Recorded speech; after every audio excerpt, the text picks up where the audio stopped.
YesMin con Jesús, América Latina. Señor mío y Dios mío, creo firmemente que estás aquí, que me ves, que me oyes. Te adoro con profunda reverencia. Te pido perdón de mis pecados y gracia para hacer con fruto este rato de oración. Madre mía Inmaculada, San José, mi Padre y Señor, ángel de mi guarda, intercedan por mí. Hace años contaba uno que hacía un viaje largo en tren, cómo había un empleado del ferrocarril que iba golpeando las ruedas de los vagones con un martillo cuando el tren se paraba en algunas estaciones. Se escuchaba el golpeteo en aquellas ruedas de acero. Empezaba por un extremo hasta llegar al otro en su minucioso golpeteo, rueda por rueda. En una de esas, un pasajero, al verle, se asomó a la ventanilla y gritó: ¿Desde cuándo viene haciendo eso? Desde hace 20 años, señor, contestó el empleado. ¿Y para qué lo hace?, volvió a preguntarle el viajero, a lo que respondió: no tengo ni idea. Absurdo, ¿no? Sí, absurdo, pero así fue la respuesta de aquel hombre que llevaba 20 años realizando aquel trabajo día a día. No sé si al principio lo supo, pero lo que estaba claro es que ahora era una simple rutina sin sentido alguno. Y Jesús me acordaba de esto por la escena del Evangelio. Resulta que los fariseos deben pasar un sábado cualquiera, como hoy, que es sábado, entre unos sembrados, y tus discípulos arrancaban las espigas, las desgranaban con las manos y se las comían. Y entonces te dicen: ¿por qué hacen en sábado lo que no es lícito? Y me dan pena, me dan lástima, Jesús, como seguro te la daban a ti, porque estos hombres supuestamente cuidaban el sábado, pero se habían olvidado de por qué lo cuidaban. Daban golpes en la rueda del tren, pero no sabían por qué lo hacían. Por cierto, lo del tren era porque cuando una rueda se ha roto o tiene una fisura, suena distinto. Entonces, con el sonido, el empleado se debería de dar cuenta y puede pedir que se cambie aquella pieza y así no poner en riesgo a los pasajeros. Pero bueno, ¿y el sábado? Bueno, sábado viene de Shabbat, descanso. Era un día dedicado al descanso y al culto, un día reservado a Dios. Mostraba un abandono en Yahvé por parte del pueblo judío. Y por eso se paraba todo, como una muestra física, palpable de abandono en él. Dios proveerá. Un caer en la cuenta que no está todo bajo mi control, que necesito en todo caso dedicarme a pensar en Dios, a dirigirme a Él. Todo esto significaba el sábado. Pero los fariseos lo habían llenado de 1001 preceptos que acabaron por vaciar de contenido el Shabbat. Pues nosotros no vaciemos de sentido lo que hacemos. Si Jesús te preguntara: ¿por qué existe el fin de semana?, ¿qué responderías? Tal vez alguno diría: para descansar. Y en parte tendría razón, pero en buena parte no la tendría. O sea, vivimos, gracias a Dios, en una cultura judeocristiana y al sábado le hemos añadido el domingo.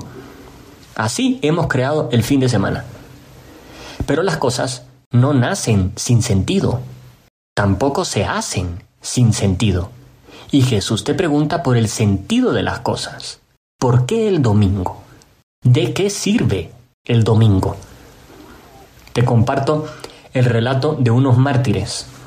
Corría el año 304 y el emperador romano prohibió el culto de los cristianos. Pues resulta que en Abitene, una pequeña localidad en lo que hoy es Túnez, en un domingo se sorprendió a 49 cristianos que, reunidos en la casa de Octavio Félix, celebraban la Eucaristía, desafiando las prohibiciones imperiales. Arrestados, fueron llevados a Cartago para ser interrogados por el procónsul Anulino. En particular, fue significativa la respuesta que ofreció Emérito, uno de los cristianos detenidos, al procónsul, tras preguntarle por qué habían violado la orden del emperador. Le dijo: Sine dominico non possumus. Sin reunirnos en asamblea el domingo para celebrar la Eucaristía, no podemos vivir. No podemos vivir. Nos faltarían las fuerzas para afrontar las dificultades cotidianas y no sucumbir. Vaya respuesta. Ahí tienes la respuesta de por qué el domingo. Porque necesitamos, no podemos vivir sin reunirnos a celebrar la Eucaristía. Y qué mejor cosa que tener todo el día libre para poder ir a la Santa Misa con calma. Sin eso, nos faltan fuerzas para afrontar las dificultades de todos los días sin sucumbir. No es cuestión de si es precepto, si es obligación, si hay que ir. Mira, estos cristianos estaban obligados a no ir por disposición del emperador, pero se sentían obligados a ir, no porque alguien los obligara, sino que eran conscientes que lo necesitaban. ¿Y tú? ¿Y yo?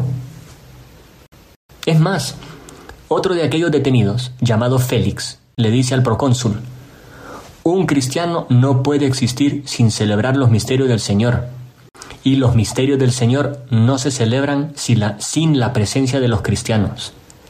El cristiano vive de la celebración de la liturgia.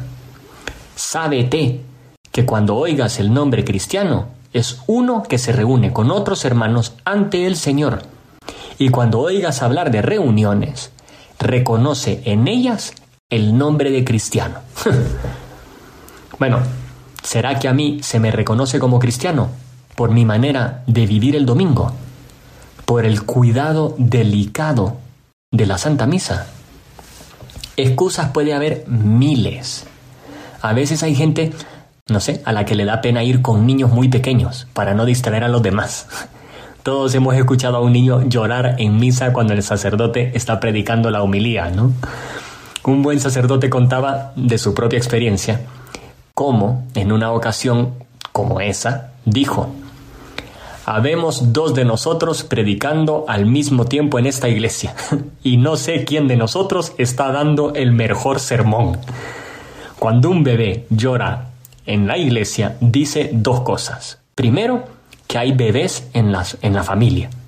Y segundo, que la mamá ha venido a misa con su bebé. En su conjunto creo que el bebé está predicando el mejor sermón y le dejaré continuar a él. Genial, ¿verdad? No pasa nada. Estas cosas resultan hasta aleccionadoras. No son excusa, son lecciones. Padre, ¿qué pasa si no voy a misa? Porque resultaba que estaba en esto o aquello. O es que había mucho tráfico. O es que hubo un imprevisto.